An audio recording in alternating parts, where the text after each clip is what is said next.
Merci Congolais, merci cher internaute. Tout ça ne sert à trop que solo la nabino toko zalana bino lelo sous na magazine biso à travers visibilité PR n'engese Thomas na lobara sur monité condimateur bomoni ngaya wa nazala province ya Luala ba plus précisément la chef lieu na ezali Kolwezi aéroport bomoni na Telemi aéroport de Kolwezi ya kala parce que aéroport depuis Belge ya onde salama ya boza komona kasi aéroport ya sika ezali modernisé où ils ont la valeur, la grandeur, la monnaie ya kolakisa ke province ya Luala ba ezali poumon au monde entier lelo na travers makamwa minéré baza kolobelela mais lelo ezali na mwasi moko aza à l'honneur parce que bato ebele balobaka basi batongaka mboka te biso nyonso tolobaka mais il y a une femme qui a fait la particularité à la personne ya gouverneur ya province oyo ya Luala ba Fifi Masuka que je cite lelo aza l'honneur pour Royamba Mokonza Mboka, il y a République démocratique du Congo à la personne de Félix Tshisekedi Tshilombo Antoine. Oyo lelo azo kitana mabele après avoir passé séjour mo ya malamu séjour nga naza kolobake campagne Rosala te pour naye parce que a rolekobe na ba inauguration sur inauguration. Vraiment na Rosala longte vraiment fanatique na bino na à travers réalisateur Nangai Eric Nembale Maratama Rego avec la grande équipe ya Selcom tozali awa biso tout mobilisé pour accompagner l'activité de notre chef de l'État. Alors, on a retenu que les Bolanda étape ya Okatanga à travers le Bumbashi Kassumbale ça et Zalagi Ndengenini. Suivez et on se retrouve juste après. C'est parti. Lubumbashi, quelques heures avant l'arrivée du chef de l'État, ce dimanche 1er octobre 2023. La ville cuprifère, comme à l'accoutumée, a revêtu sa plus belle robe pour réserver un accueil chaleureux aux premiers citoyens du pays en mission d'itinérance dans la province du Haut-Katanga. L'ambiance d'Awantanchi était sans pareil. Et à l'aéroport de la Luano, les décors à la hauteur de l'événement. Des personnalités au niveau national et provincial et plusieurs autres officiels ont constitué le comité d'accueil.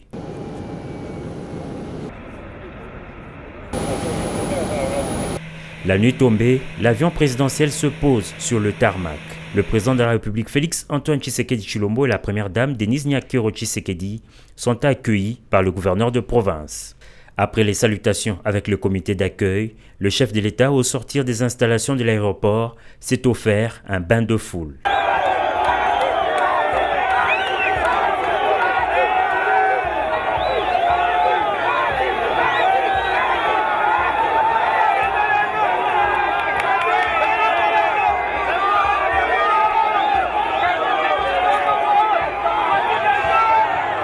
Militants de partis politiques, jeunes et vieux, tous sont venus dire Caribou Kwetu, bienvenue chez nous, au président et à la première dame. La communion était parfaite avec cette population qui a de très belles manières illustrer son attachement à son chef. Lubumbashi est donc la première étape d'une mission d'itinérance pour le garant de la nation dans cette partie du pays. De nombreuses activités sont à l'agenda du président de la République, parmi lesquels le lancement des travaux de construction de la route Kasomeno-Kasenga-Chaloué dans le territoire de Kasenga, un projet qui devra réduire de 200 km le parcours de Lubumbashi à Dar es Salaam par rapport à la route de Kasumbalesa.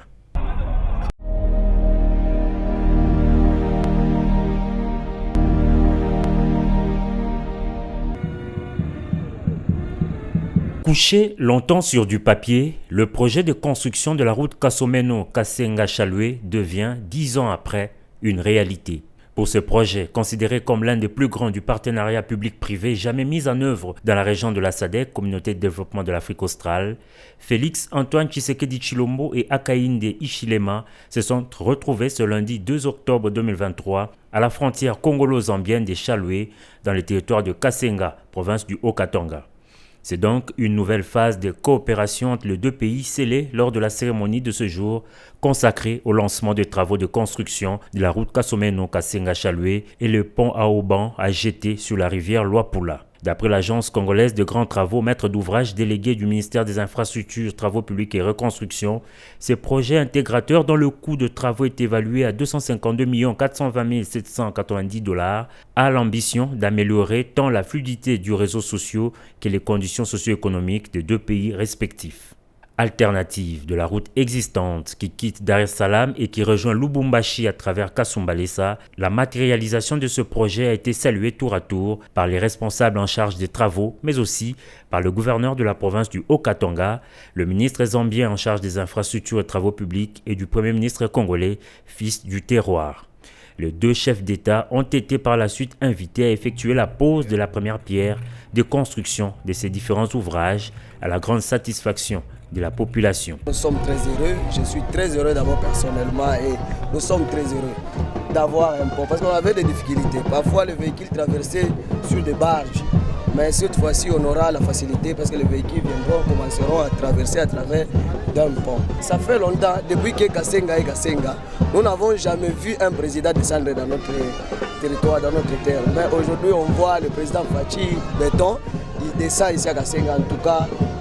nous sommes très heureux. Le coup d'envoi donné, le rendez-vous est donc pris dans 3 ans pour l'inauguration de ce projet transfrontalier. Peu après l'événement, les deux chefs d'État ont eu quelques moments d'échange avant de se dire au revoir. Et c'est par son hélicoptère que le président zambien est retourné dans son pays.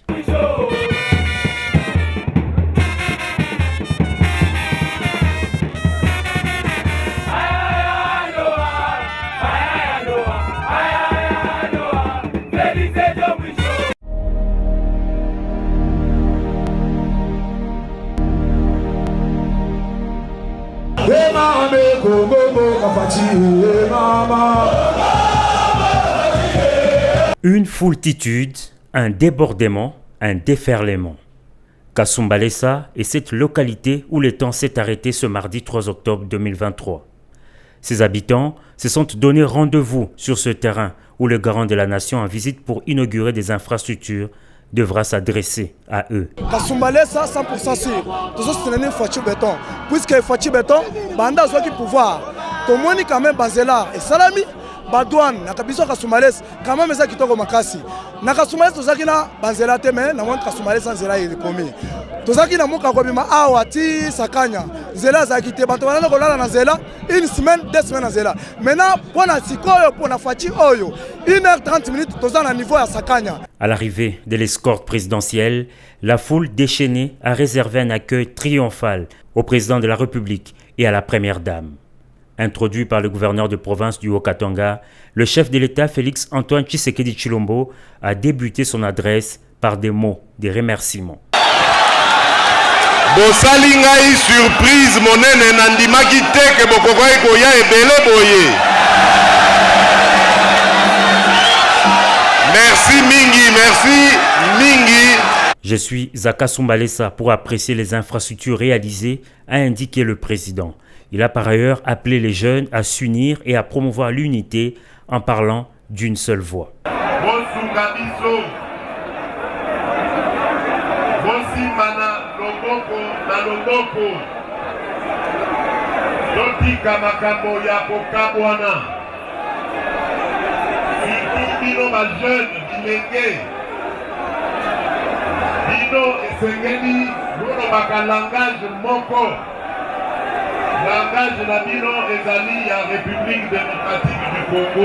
Le commandant suprême a en outre exprimé sa gratitude envers les compatriotes qui ont choisi de rejoindre le rang des forces armées de la République démocratique du Congo. Aujourd'hui, nous sommes environ 40 000 jeunes formés, prêts à contrer les menaces de nos ennemis. Meeting terminé, le cortège présidentiel noyé dans la foule a eu du mal à se frayer un chemin pour poursuivre son itinérance dans d'autres contrées du Haut-Katanga.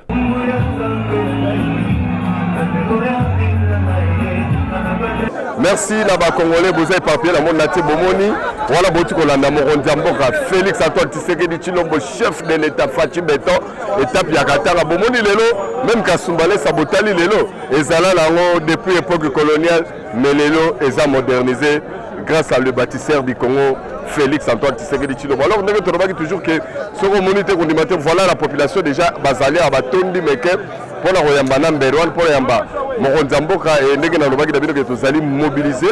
comme jamais auparavant parce que Moronzamboka Azanene le ressort au lac Sikate, il est aimé par le peuple parce qu'il y a un slogan Kamoko, le peuple d'abord. Mais Marami n'a pas ça là, plus précisément dans la Colosie, je pense qu'à Rotambola lisusu pe ba inauguration et Rosala Ebele. C'est pourquoi ngai à chaque fois que dans Romesika Eric Nembale Mazali témoin donc ayebi que tant que Komara Michel Kato Papé témoin ba yebi que tant que Komara Bisika Boy Saint Thomas alandaka batu po yoka nini yango batu bamoni par rapport à la réalisation ya chef de l'État. Voilà pourquoi trompé sali lo bana peuple yende alobaka na moni ndeko na ngai toto kabamba communicateur ya munene oyo yekutu donc ndenge azaboye afuti pena ba pour alandaka chef de l'État tia mwana mboka boni Saint Thomas nazane sengo makasi komona lo susu vraiment na kati ya mabela lwalaba tozaki na ona katanga tozali na oyo na likasi na nani na kasumbalesa tozali na oyo na kasenga yango tango toyebisaka bato bazolobi soki babiso bakabamba tolobi te banani mosusu bakoloba bomonika ndenge eza boye tolobaki vraiment tango bomonaki bavideo tosalaki bémission tosalaki ntange toyaki liboso parce que biso toza tolobelaka mokonzi ya mboka faci ou rien lelo tozala kati vraiment koloti ya lwalaba yango tolobaki vraiment à partir ya lwalaba vraiment faci akobuka lwalaba mama fifi masuka akobuka lwalaba yango moni vraiment union sacrée ba parti politique union sacrée zawa yango tozobelela boye mokonzi ya mboka parce que lelo tomoni bato moko bazomema vraiment diabo ya kolobo mokonzi ya mboka koya lwalaba te mokonzi ya mboka kosuka te katanga te yango moni vraiment population vraiment ya katanga ya lwalaba vraiment bayepo bayamba vraiment mokontombolo faci beton lelo moni vraiment bato tali vraiment visibilité pour la mona vraiment ba congolais vraiment de père et de mère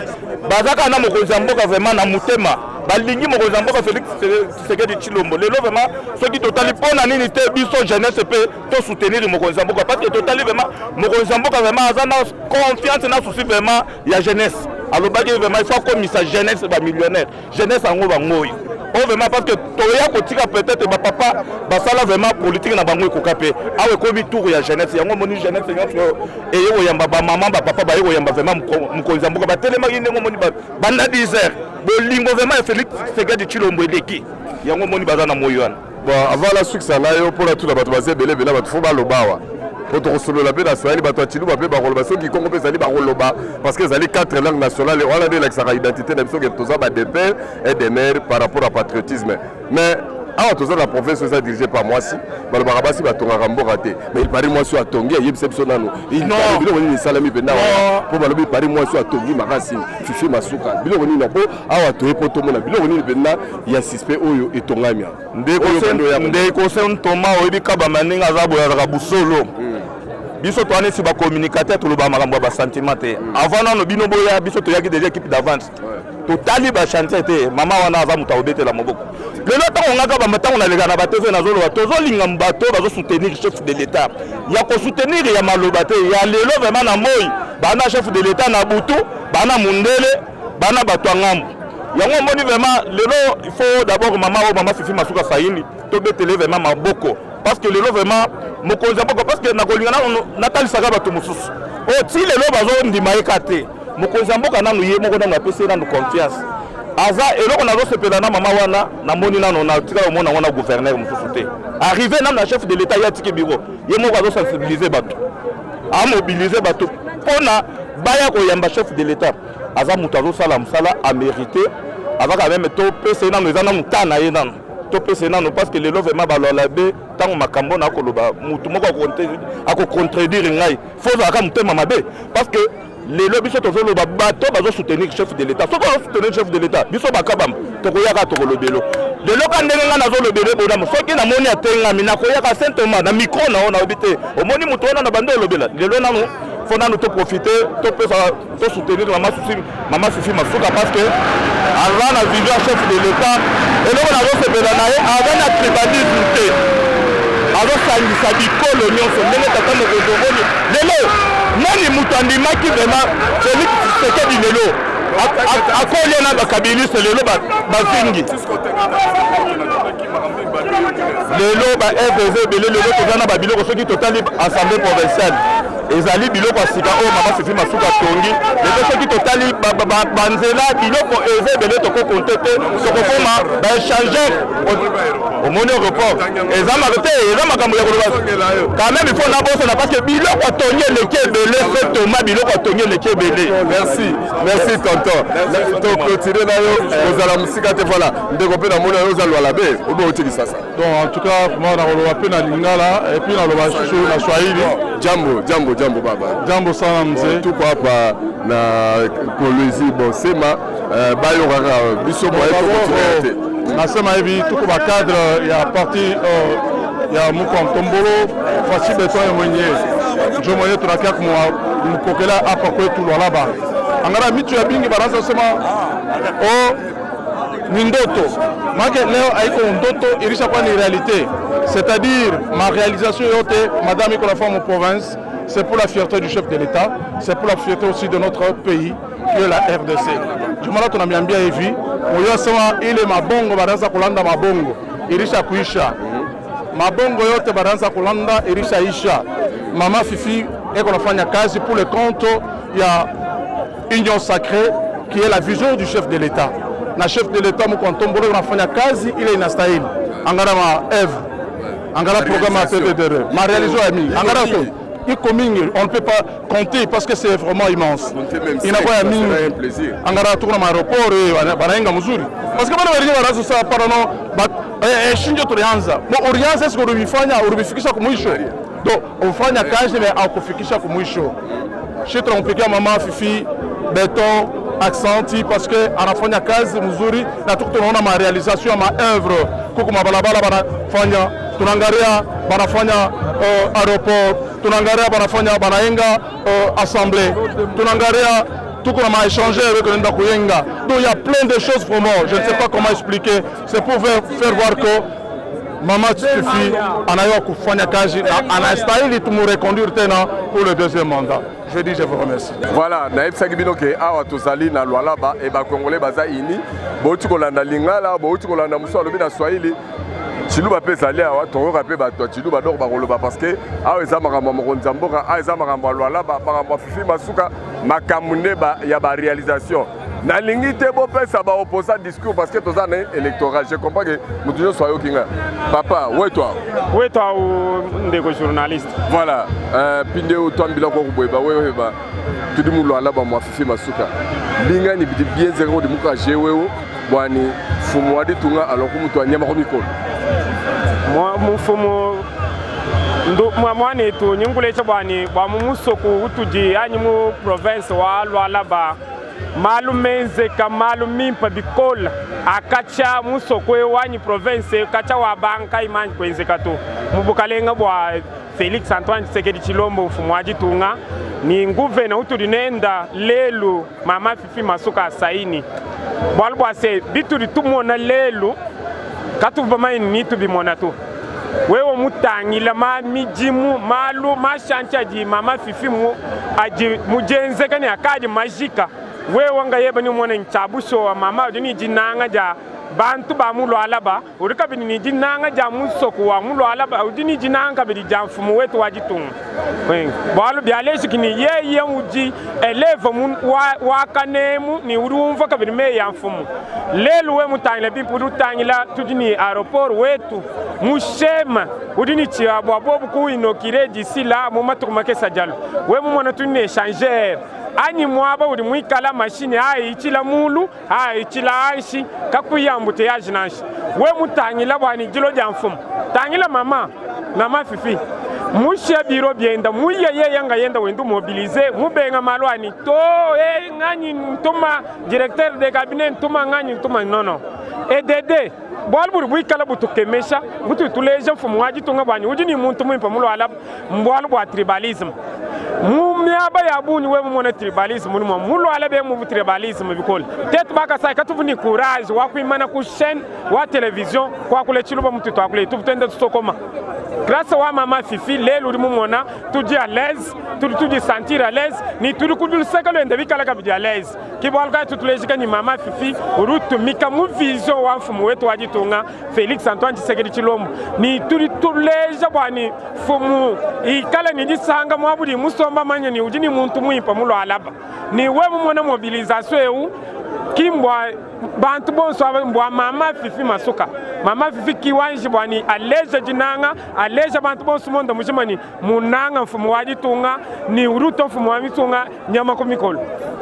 Toi sakidila na ebisaki binoke awa eza makambo ba depere de mer awa eza makambo ba congolais awa eza makambo 4 langues. Donc mon que ça fierté moko boso ebi munoko mboka na yo bien bino kaka o netika kate kozala ka complexité. Lobaka Kikongo, lobaka Swahili, lobaka Chiluba, lobaka Lingala, ezali ba langue ezali ko identifier biso ke tozali ba congolais kozala na complexe te pour ça la nini. Voilà, toza toujours na loala ba la Kolwezi, bon moni peuple azali amena bisi bino ke après awa soki moko njamboka ko biko kala mingi te bozo mona arrivé na ye, boko mona biso tokozala sko na poste. Comment on a bateau bazali à la poste écoute c'est indi plein mais le rôle là nos monité qu'on dit maté zelana la kisayo oeza makambu ya buka mona buka kwikila so on monité qu'on dit maté na recommander que bino ba congolais partout dans le monde entier bolingo ya Congo na ba congolais na ebité obi ke biso tout soki to landi fachi na vision na e na façon ya olingela Congo na nenga olingela ba congolais ke biso tout to lati yango niveau to développer na biso bino ke eza somo a peine à Kinshasa kuna na tikaki ba bateau eye ba canaux rapide bando sala transport Kinshasa Maluku njili brasserie donc transco ya mai sikoyo boezaka ba innovation moi to commenter trop ezate tokopesa bato mosusu balobaka la mingi te mais kozala siko na lieu ya meeting mais pour le moment la ngala tikela bino nanu bolanda mbiaso ezoleka awa bon na ndenge bato baza mobiliser na yebisi bino mo eza makasi mais eza na bato bayaki déjà depuis 8 heures batondi awa na aéroport ya kala po ya sika ezali ya modernité ezali. Merci na ba congolais bozala toujours scotché bolanda sikoyo arrivé ya mokonzi ya mboka bongo tokutana juste après mais totoka bamba koki mate tina poste ye mbamba toujours parce que ye lisuna yaki avant ezali komona po ye pe balobi ye kololo ala ba merci na yo Eric Nembale Marata Marego ba Fossé Masola la grande équipe ya Selcom na ebisi bino ke toza mobiliser pona kosunga bino kolakisa bino nini ezali koleka awa mais apparemment na monela déjà pona Fati toi même pas la besoin élection pona moni to sala on formalité pour niveau peuple aza mobiliser nano azwa président ya boyete merci na bino nyoso et tolanda arrivé ya mokonzi mboka siko totala elekaki ndengeni c'est parti.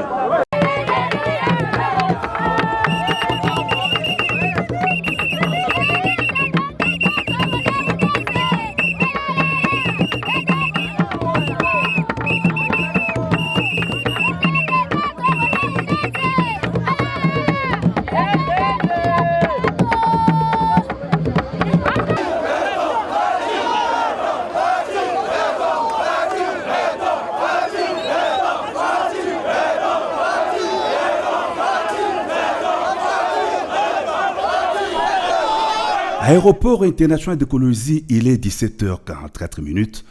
Le Boeing Simo Kimbangu, à bord duquel voyage le président de la République et la distinguée première dame Denise Nyakeru Tshisekedi, s'immobilise sur le tarmac. Le chef de l'État est accueilli au pied de l'avion par Madame le gouverneur intérimaire de province Fifi Masuka Saini. Il salue les officiels civils et militaires, le vice-premier ministre et ministre venu de Kinshasa et plusieurs notabilités du Lualaba. À la sortie de l'aéroport, la population est en extase.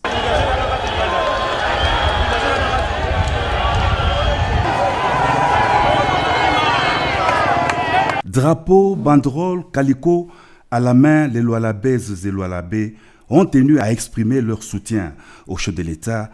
à l'aéroport et tout le long du parcours du cortège présidentiel. À la place de la Poste, une marée humaine s'est mobilisée depuis la matinée, attendant de communier avec le président de la République qui effectue une deuxième visite de travail à Kolwezi.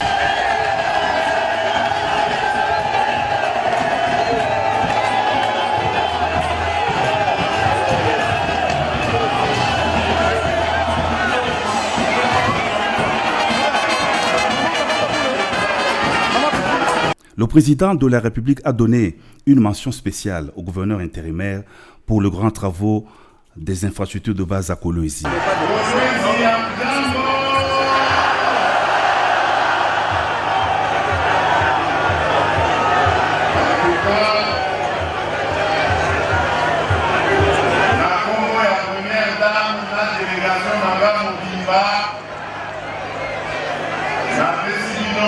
Merci mingi.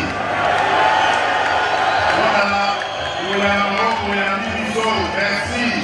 Kolwezi onga na tikaki ezalaki boete ati lisusu kitoko lisusu. Voilà mosala oyo nga nazali kolinga ba représentant na ngai nyonso basala na Congo mobimba.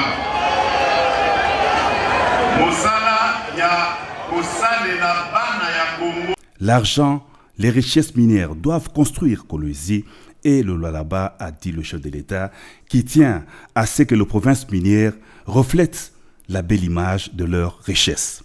L'argent du Congo doit profiter à ses fils. Le cuivre, le cobalt qui regorge la province doivent servir au développement du Lualaba, a renchéri le président de la République. À la jeunesse, espoir de demain, le président de la République a recommandé l'unité et non la division tribale, politique ou religieuse. Par la division, on prête le flanc à l'ennemi qui agresse la RDC. Le cas dans la partie est du pays, a indiqué le chef de l'État, précisant que les forces armées de la RDC s'emploient à les chasser du territoire national. Mention spéciale également à la jeunesse qui a répondu massivement à son appel de servir la nation sous les drapeaux. 40 000 jeunes ont été enrôlés et suivent leur formation militaire, précision du chef de l'État. Je ne suis pas venu en campagne, je reviendrai plutôt au mois de novembre requérir vos voix, a souligné le président de la République qui effectue une visite d'itinérance à Kolwezi dans le Grand Katanga.